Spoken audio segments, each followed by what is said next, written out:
Case की समाअत में वकील ने इंट्रा पार्टी इंतखाबात के लिए 60 रोज की मोहलत की इस्तदा कर दी। वकील JUI की जानिब से मौक़िफ़ अपनाया गया कि आईनी इस्लाहात का मामला चल रहा है, मसरूफियत थी। चीफ इलेक्शन कमिश्नर ने रिमार्क्स दिए कि आईनी इस्लाहात का इंट्रा पार्टी इंतखाब से कोई ताल्लुक नहीं है। मजीद जानते हैं डॉट न्यूज़ के नुमाइंदे इरफान सररज़ई से। जी इरफान, मजीद अपडेट कीजिएगा।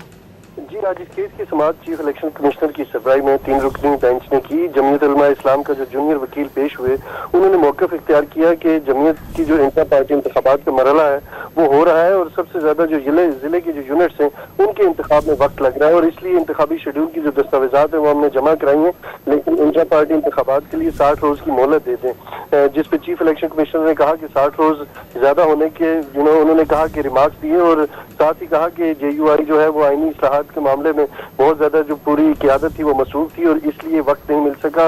और उन्होंने कहा कि इस्लाहात का जो इंट्रा पार्टी इंतखाबात से कोई ताल्लुक नहीं है। उन्होंने कहा कि सितंबर को विफाक में JUI का इलेक्शन है और इसके बाद आपको मोहलत नहीं मिलेगी। केस इलेक्शन कमीशन ने जो समाअत की तारीख जो है तय करते हुए समाअत मुलतवी कर दी।